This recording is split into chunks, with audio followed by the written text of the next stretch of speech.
Sa pagbagsak ng ating nangungunang boxer kontra sa mga champion na kanilang dinadayo, meron pa rin tayong matatapang na mandirigma na hindi natatakot lumaban sa balwarte ng kalaban. Isa na nga dito ang 3 Division World Champion na si John Riel Casimero, kung saan dinayo na nito ang 11 na bansa at isa-isang pinaslang ang kanilang mga champions. Kaya hindi natin maipagkaila na ang tibay at estilo ni Casimero ang gustong panoorin ng mga fans ngayon. Bagamat marami ang nagsasabing ito ay mayabang, kaya naman nitong patunayan pagdating sa totoong laban. State about it. Oh, down! It's down! It's down! And I think it's out! It's over!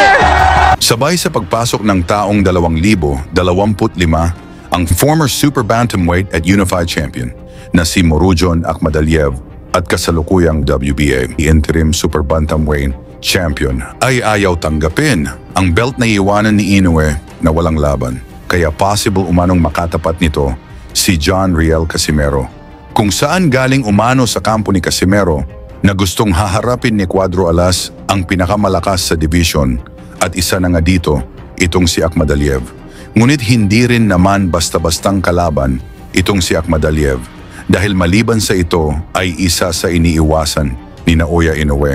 Nagmula pa ito sa 2 magkasunod na panalo na ang lahat ay sa pamamagitan ng knockouts. Ngayon kung ito ang makakatapat ni Casimero, siguradong hindi ito madaling laban sa 2 boksingero na parehong ayaw labanan ni Inoue. Ngunit isa itong malaking laban ni Cuadro Alas upang makapunta sa unang pwesto at maging mandatory challenger sa titulong hinahawakan ni Naoya Inoue.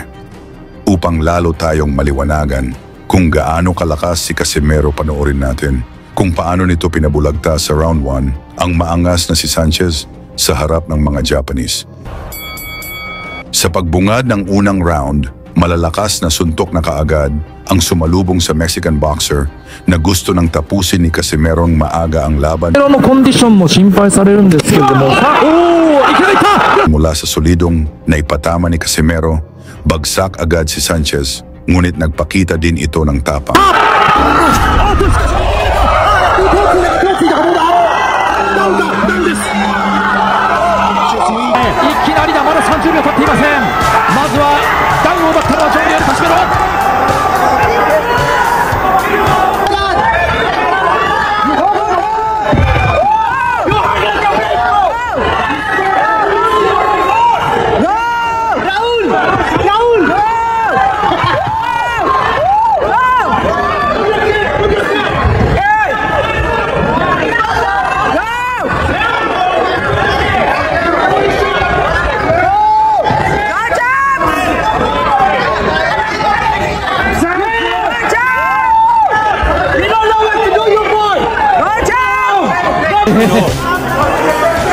いきなりダウンが生まれました。ただそこからサンチェスの方もいいパンチを返しました。ちょっとこれは目が離せません。じゃあレフトで左の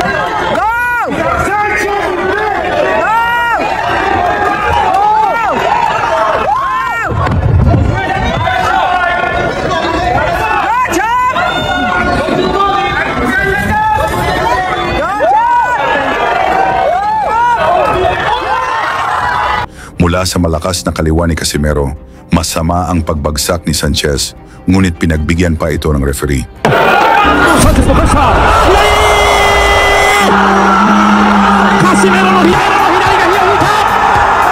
2度目のダウン! Sanchez 立ち上がるか、うなずいた。立ち上がりました。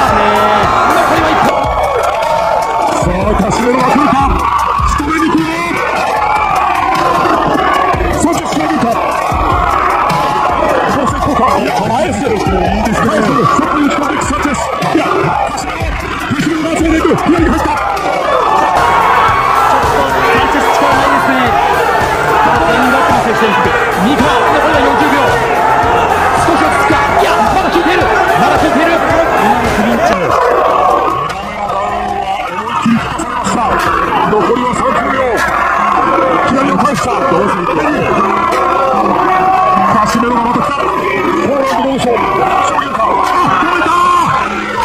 Dito na siya pinaulanan ni Casimero ng suntok hanggang sa tinigil na agad ng referee ang laban.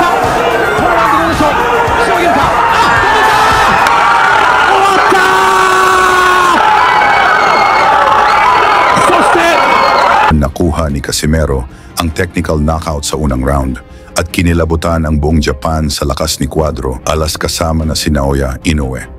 Sa inyo namang palagay, sapat na ba itong ginawa ni Casimero kay Saul Sanchez upang talunin itong si Akhmadaliev? Yan ay pag-usapan na lang natin sa baba at isama nyo na rin ang inyong lugar para alam natin kung saan na umabot ang ating video.